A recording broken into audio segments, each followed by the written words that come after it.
이렇게 반환이 갖는 중요한 의미라는 말씀의 제목이 시간 은혜 나눕니다.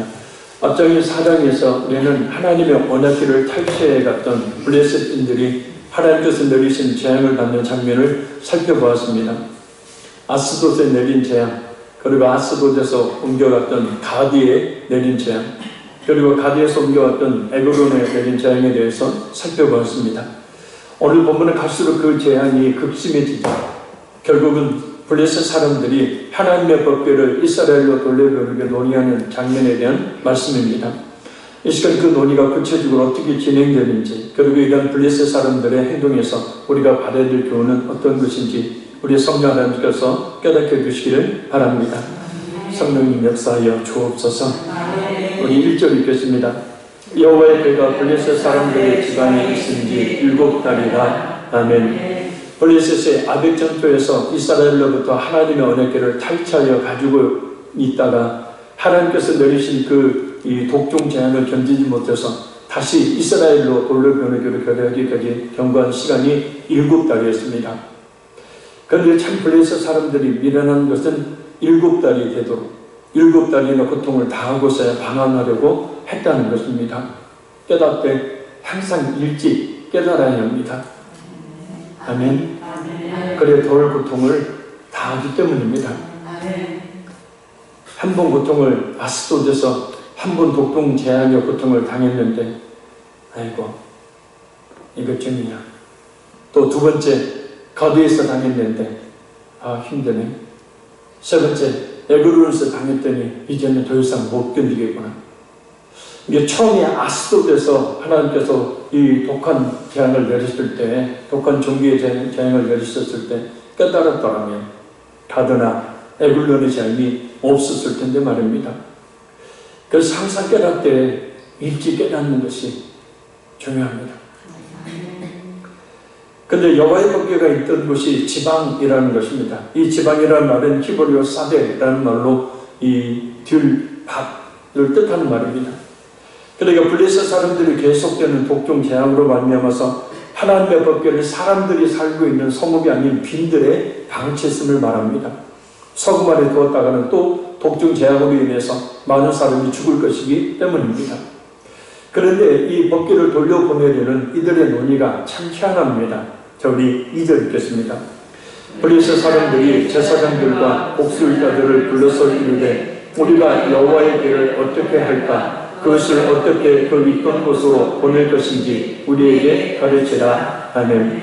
여기서 제사장은 하나님께 제사하는 제사장이 아니라 이방 신에게 제사하는 제사장을 말합니다. 그리고 복술자는 히브리어로 이 코세님이라는 말입니다. 이 점수를 사용을 해서 신의 뜻을 알아내서 일의 어떤 결정을 내리는 신의 대변 역할을 했던 사람들을 가리킵니다. 물론 이방인들이기 때문에 어쩔 수 없지만 이들에 대해서 신명기 18장 그들에서 11절을 보면 하나님은 율법을 통해서 이런 자들과 또 그들의 행위를 철저하게 금지하십니다.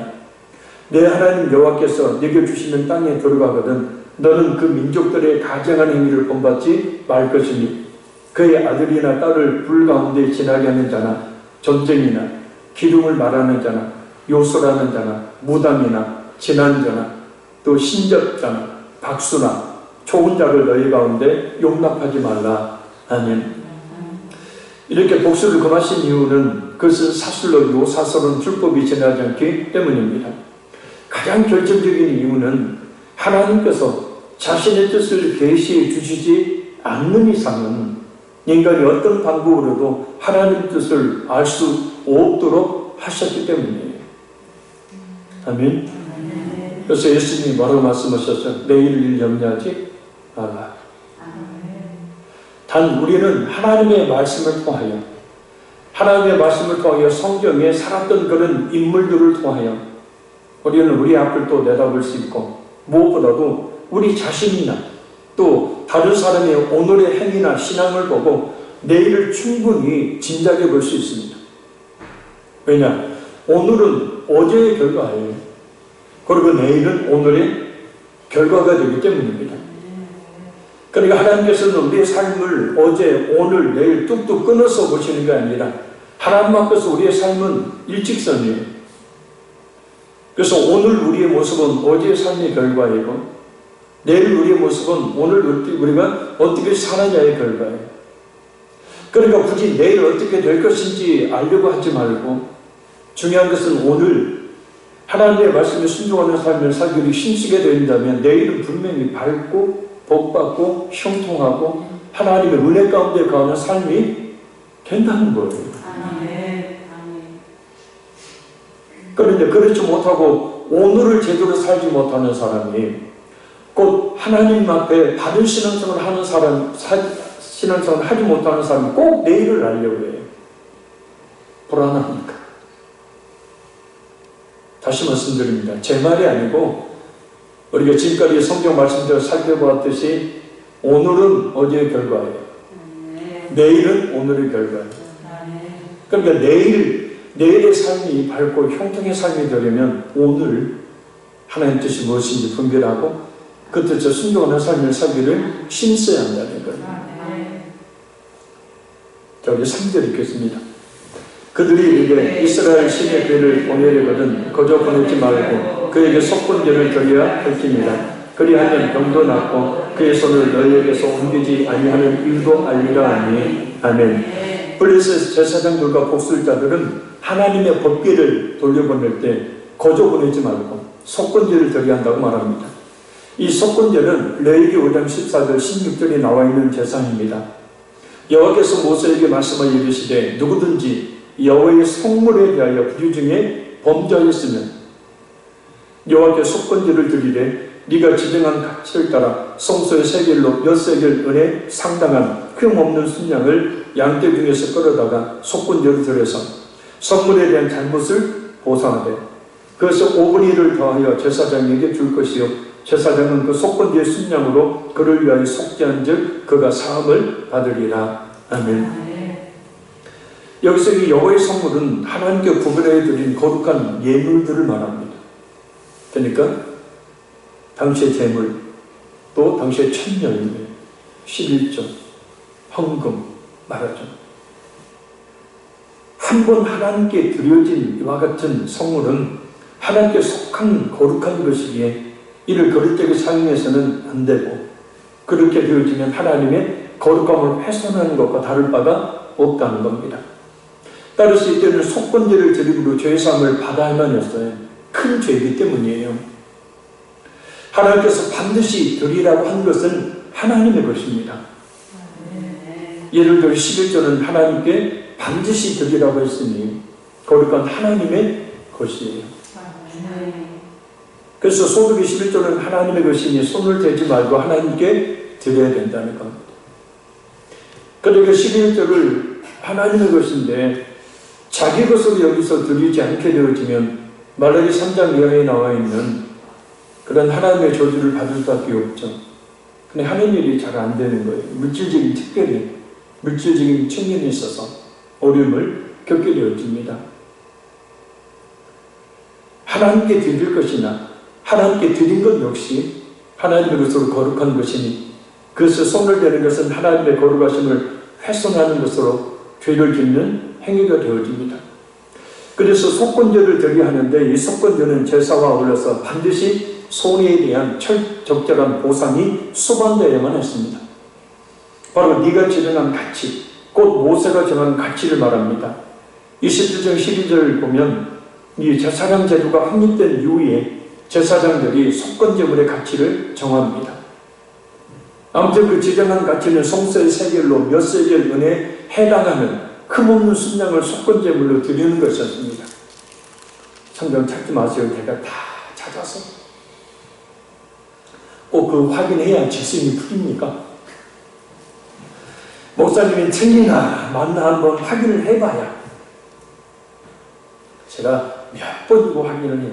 물론 가끔 틀릴 때도 있는데 이 성소의 세겔이란 원래 무게로 약 11.4g을 가리킵니다. 구약시대는 종종 화폐 단위로 통용이 되었는데 이 세겔이 무게로 통용이 되었기 때문에 시대마다 차이가 다 있었어요. 그래서 이스라엘 백성들이 성소의 도량형 단위를 기준으로 세겔의 무게를 측정했는데 이것이 바로 성소의 세겔입니다. 이 단위는 주로 성전에 내는 세겔에 적용되었어요. 그리고 성전세를 냈어요. 그들.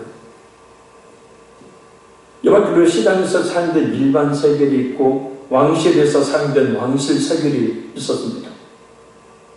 이렇게 성물에 대해 범죄했을 경우에는 성물의 손해배상과 어울려서 그 가치의 5분의 1에 해당되는 벌금까지 물어야 했습니다. 그만큼 하나님 것을 손을 대는 것은 하나님의 거룩하심을 훼손하는 것으로 여겼기 때문입니다. 하나님께 드려진 헌금, 함부로 손을 대거나 했던 것에 참여해서는 안 되겠죠. 그 회당 안에 있는 물건들 역시 다 하나님께 드려진 선물이에요. 아멘. 성스러운 물건. 그래 역시 함부로 손에 사용해서도 안 되죠. 거룩한 물건. 소중하게 다뤄져야 합니다. 전기, 수도, 여러 가지 비품들 역시 마찬가지입니다. 이런 의미를 가진 속건제를 블레셋의 제사장들과 복술자들이 드려야 한다라고 말합니다. 그래 이들이 하나님께서 율법으로 정해주신 속건제를 제대로 알고 드리라고 하는 것은 아닙니다. 당시에는 신에 대해서 경배할 때 신의 진노를 풀어주기 위해서 예물을 드렸었고 또 남의 물건을 불법적으로 취했다가 돌려보낼 때에는 보상금을 지불하는 것이 관리였기 때문입니다. 아마도 법궤를 빼앗았다가 돌려보내는 데 대한 보상으로 속건제를 드려야 한다라고 했던 것 같습니다. 중요한 것은 이들이 그래도 어디서 정보를 얻어 나름대로 하나님께 속건제를 드려야 한다는 것을 알았다는 거예요. 하나님 것을 훔쳤으니까 다시 돌려보낼 때는 속건제라는 제사를 지내고 난 뒤에 돌려보내야 된다는 사실을 이방인들이 알고 있었다는 거예요. 물론 충례를 내는 것이지만 말입니다. 그렇다면 좀 더 실제적으로 제사장들과 복술자들이 왜 이런 속건제를 드려야 한다고 했을까? 그리하면 병도 낫고 그의 손을 너희에게서 옮기지 아니하는 이유도 알리라. 그러니까 이 말씀을 보면 두 가지 이유가 있음을 알 수 있어요. 첫째는 속건제로 인해서 여호와의 진노가 풀려서 병, 곧 악성 이 재앙, 독종 재앙이 곧 패스트가 멈추기를 기대했기 때문입니다. 둘째는 속건제를 드려 독종 재앙이 멈춘다면 그 같은 재앙의 이유가 법궤로 인한 하나님의 진노의 결과였음을 확인할 수 있었기 때문입니다. 이 두 가지 이유만 봐도 블레셋 제사장들과 복술자들이 하나님께서 말씀하신 속건제를 제대로 알고 드리는 것이 아니었음을 알 수 있습니다. 하나님께 드리는 예배, 예물, 모든 것들은 우리 영과 진리로 드려야 합니다. 아멘. 우리의 예배의 대상이 누구인지, 어떤 형식과 방법으로 예배를 드려야 하는지, 어떤 마음의 자세와 태도로 예배를 드려야 하는지를 알고 드려야 한다. 그런 예배를 하나님께서 요구하고 계시고 그런 예배를 드린 자에게 하나님의 특별하신 은혜와 축복이 임하게 되어집니다. 그러니까 얼마든지 우리가 지금 이 자리에서도 하나님께서 원하시고 받기를 기뻐하시는 그런 예배를 드리게 되어지면 은혜와 하나님의 축복이 임하게 된다. 그런 예배를 드리시길 바랍니다. 이렇게까지 피곤하고 바쁜 와중에 예배로 나왔는데 헛수고하고 돌아가는 일이 없도록 말입니다. 저기 4절 읽겠습니다. 그들이 이르되 무엇으로 그에게 드릴 속건제를 삼을까 하니 이르되 블레셋 사람의 방백의 수요대로 금 독점 5과 금지 5마리라야 하니 너희와 너희 통치자에게 내린 재앙이 같으니라. 아멘. 블레셋 제사장들과 복술자들은 속건제를 드릴 때 무엇을 드릴 것이냐 라는 블레셋 사람들의 질문에 블레셋 사람의 방백의 소유대로 금 독종 5과 또 금지 5마리라고 말합니다. 블레셋은 5개의 성읍으로 이루어져 있었죠. 아스돗, 아스글론, 가사, 가들, 에그론. 이 5개의 성읍이 연합체를 이루고 있었고 그 성읍의 방백들은 곧 그 성읍들을 통치하던 수장들을 말합니다. 그리고 금 독종 5과 금지 5마리를 만들라고 한 이유는 너희와 너희 통치자에게 내린 재앙이 같음이니이다. 곧 5 방백들로 대표되는 이 5 성읍에 하나님의 독종 재앙이 임하였기 때문이라는 거예요. 그런데 금 독종 5은 블레셋 사람들이 입었던 질병의 종양을 형성한 것입니다. 금지 5마리는 독종을 퍼뜨린 죄를 형성한 것이에요. 70인역 성경을 보면 그 지방에 죄가 와서 쥐가 와서 큰 재앙이 있었다는 기록을 첨가하고 있기 때문에 이 쥐라는 의미가 무엇인지를 알 수 있죠. 쥐로 인한 패스트, 유럽의 수백만 명을 죽였던 흑사병이라고 불리는 병이죠. 이렇게 블레셋의 재앙의 형상을 만들어서 하나님께 바침으로 재앙이 제거되기를 기대했던 것은 이스라엘의 경우도 마찬가지였었죠. 민수기 21장 4절 9절을 보면 이스라엘 백성들이 광야의 길을 가다가 너무 힘든 나머지 모세와 하나님을 원망하고 불평을 늘어놓습니다. 우리를 이 광야에서 죽이려고 하느냐. 차라리 애굽에 있었으면 좋을 뻔했다. 왜 이 광야에 우리를 내몰아서 생고생을 시키냐. 그러자 하나님께서 불뱀을 보내셔서 그 불평과 원망으로 가득 찼던 이스라엘 백성들을 다 물어 죽게 만드시죠. 그때 이제 또 깨닫고 사람들이 죽어나가자 깨닫고 이스라엘 백성들이 모세한테 직접 하나님께 기도도 못하고 모세한테 달려나와서 우리를 살려달라고 하나님께 좀 기도해.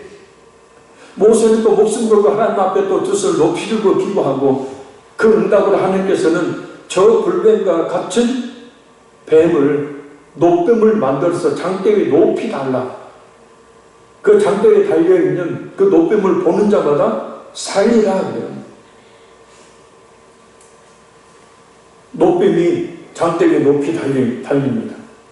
그런데 아니 저 노뱀만 바라보면 산다고 이야기했는데도 악착같이 안 보는 사람들이 있어요.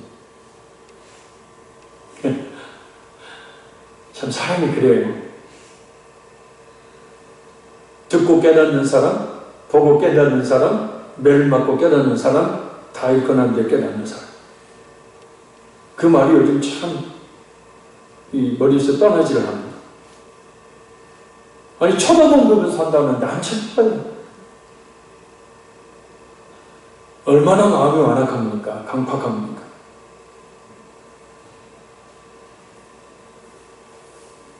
자, 그거 역시도 재앙의 형상을 만들어가지고 살림. 결국은 이 노병은 나중에 예수님이 그 노병을 자신을 가리켜 말씀을 하시죠. 십자가에 높이 달리신 예수님 자신을 말씀하시죠. 그래서 예수님을 본 자마다 살게 된다는 것을 그 노뱀 사건을 통해서 경험을 하시죠. 자, 오늘 본문을 돌아가서 블레셋 사람들이 말하는 속건제는 금독종 5, 금지 5마리를 하나님께 드리는 겁니다. 그런데 중요한 건 레위기 5장 15절 19절 또 6장 1절에서 7절을 보면 속건제의 경우는 피 있는 동물을 드리는 거예요. 피의 제사를 드리는 거예요. 따라서 이들이 드리는 속건제는 율법에 따른 것이 아니라 미신적인 것임을 알 수 있습니다. 오직 재앙을 피하기 위한 미신적인 행위인 거예요. 기독교를 빙자한 기복적인 신앙. 그러니까 한국 기독교 안에도 기복적인 요소들이 굉장히 많이 들어가 있죠. 그것을 잘 분별해야 합니다. 과연 어떤 것이 하나님이 원하시는 신앙인지. 자, 5절 읽겠습니다. 그러므로 너희는 너희의 독한 정비의 형상과 땅을 해롭게 하는 그 형상을 만들어 이스라엘 신께 영광을 돌리라. 그가 혹 그의 손을 너희와 너희 신들과 너희 땅에서 가볍게 하실까 하노라. 아멘. 땅을 해롭게 하는 쥐의 형상이라는 말은 블레셋 땅에 많은 쥐들이 병균을 퍼뜨려서 많은 사람들을 죽게 했다는 사실을 알 수 있습니다. 그래서 블레셋 사람들이 주의 형상을 만들어 하나님께 바치도록 하는 겁니다. 그렇게 하면 그가 혹 그의 손을 너희와 너희 신들과 너희 땅에서 가볍게 하실까 하노라. 곧 하나님께서 온 블레셋의 신들에게 내리했던 복종 재앙을 거두주실 것이라는 생각입니다. 하나님께서는 블레셋의 신이었던 다곤 신상을 완전히 부셔뜨리셨죠.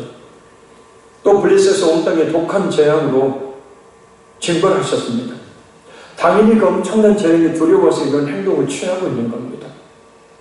자, 그런데 놀라운 말을 합니다. 우리 6절 읽겠습니다. 애굽인과 바로가 그들의 마음을 완악하게 한 것 같이 어찌하여 너희가 너희 마음을 완악하게 하겠느냐. 그가 그들 중에서 재앙을 내린 후에 그들의 백성을 가게 함으로 백성이 떠나지 아니하겠느냐. 아멘. 놀랍게도 이스라엘이 출애굽을 할 때 애굽 사람들과 바로 왕이 그들의 마음을 완악하게 함으로 하나님께서 그들을 징계하셨고, 그 징벌을 받고 난 뒤에야 이스라엘 백성들을 출애굽하도록 하락했던 그 사건을 지금 이야기하고 있는 거예요. 그리고 그 사건을 자신들의 사건과 그대로 비유를 해서, 대조를 해서 이야기를 하고 있는 겁니다. 뭐예요? 마음을 완악하게 하지 마라. 완악하다는 건 뭡니까?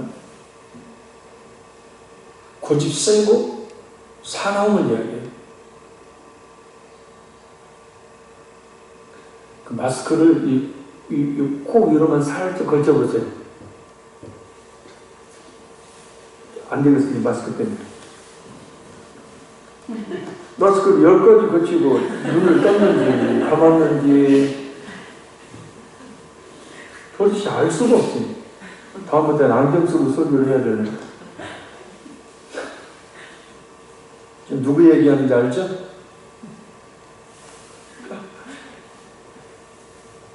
자, 완악하게 하다, 완악하다라는 말은 무겁다, 굳게 하다. 마음이 무겁고 마음을 굳게 만들어, 굳어버리게 만드는 거예요. 그러니까 교만하고 강팍한 거예요. 고집이 센 거예요. 또 싸나운 거예요.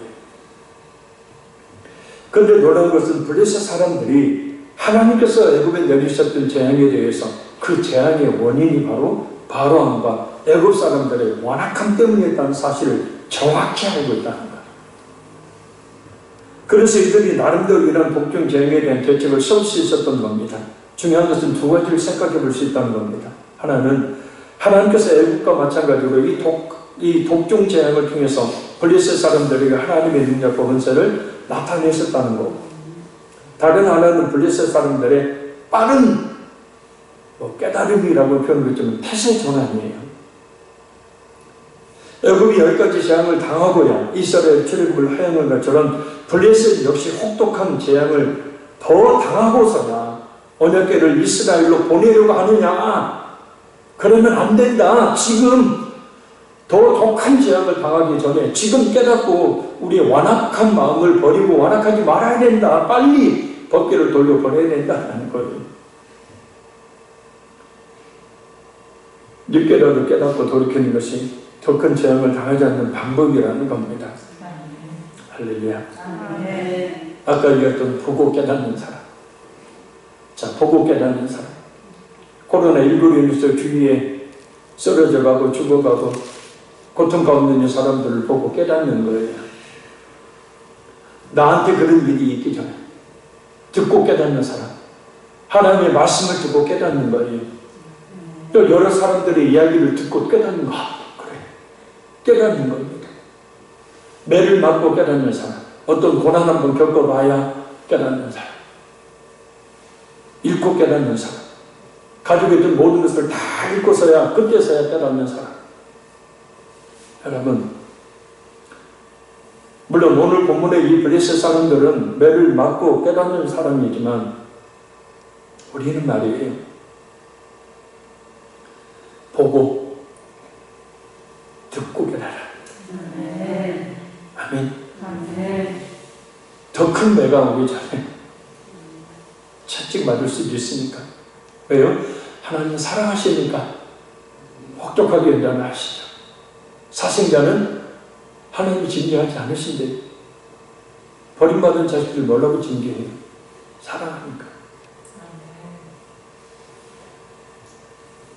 저기 7절 읽겠습니다.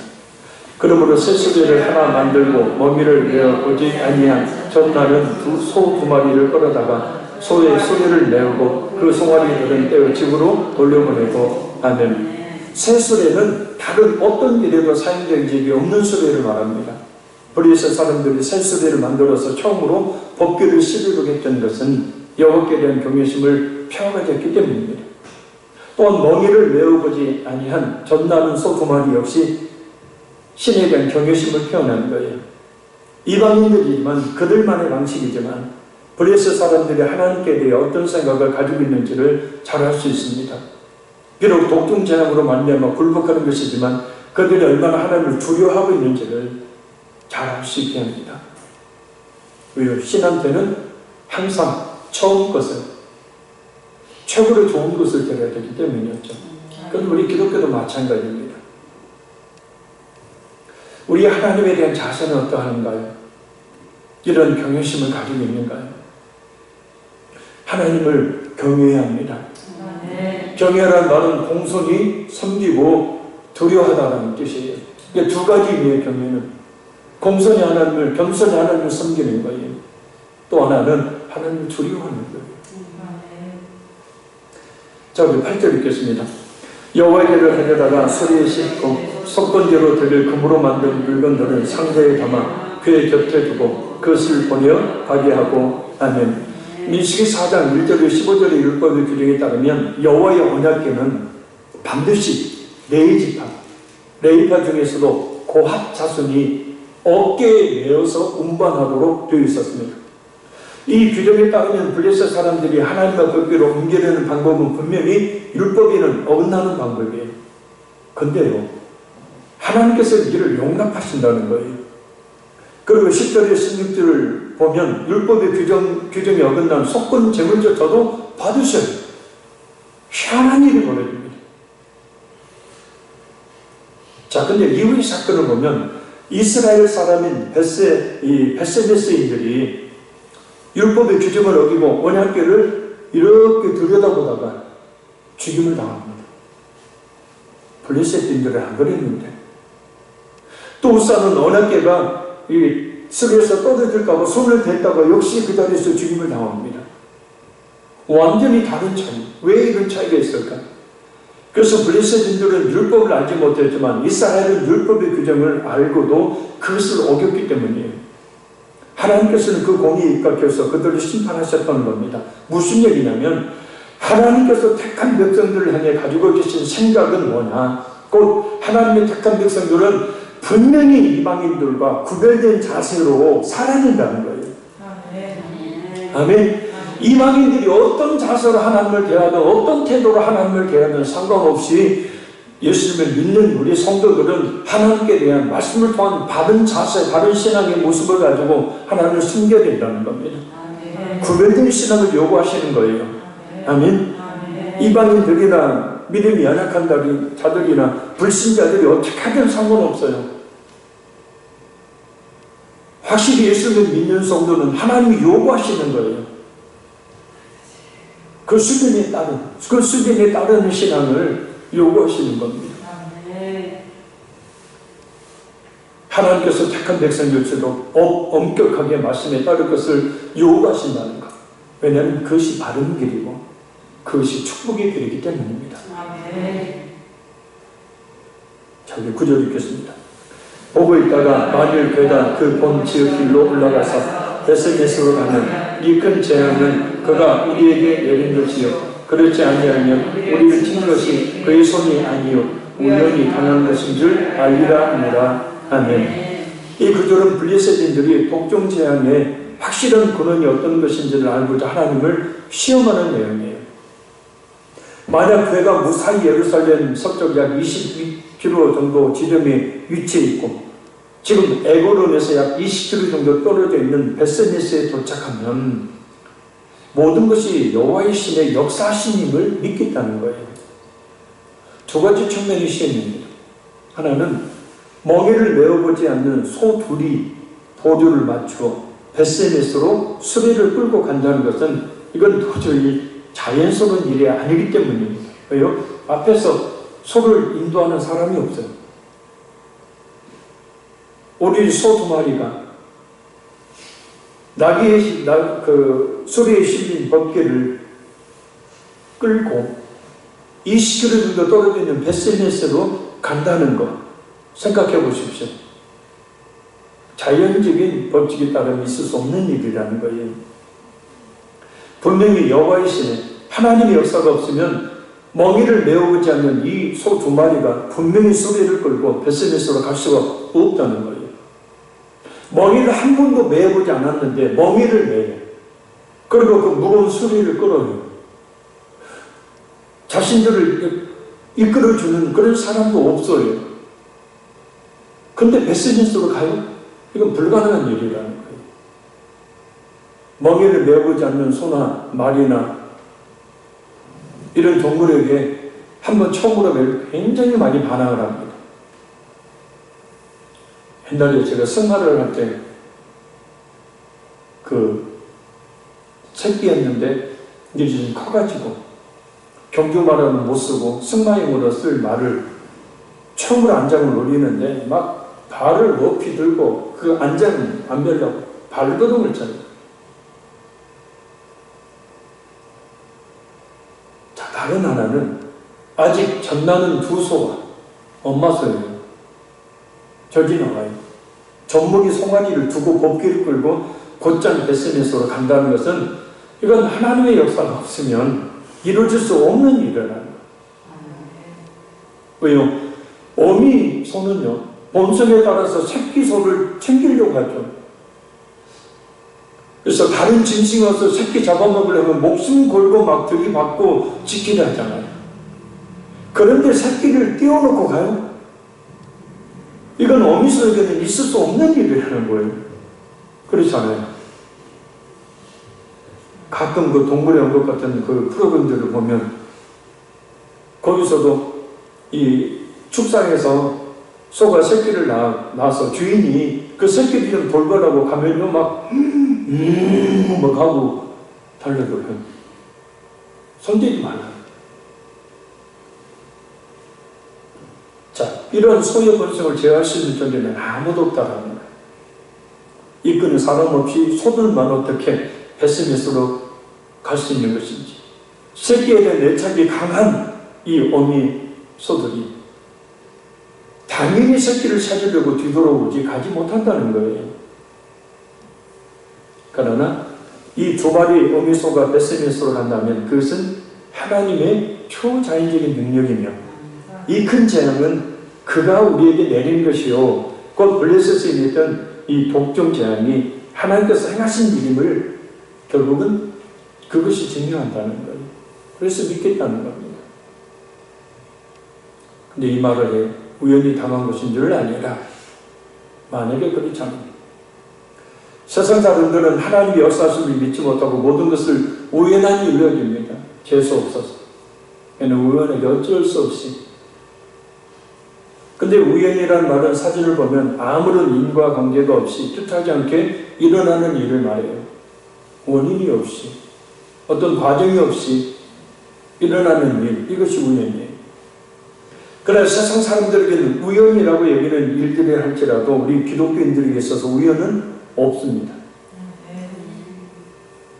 모든 것은 필연이에요. 원인과 결과가 있다는 거예요. 중요한 것은 세상 사람들이 말하는 우연이라는 우연이라는 말을 쓰는 어떤 사건이나 일들 속에 우리는 그 모든 것이 필연임을 알아야 되고 필연이기 때문에 분명히 그 원인이 있고 그 결과가 있다는 거예요.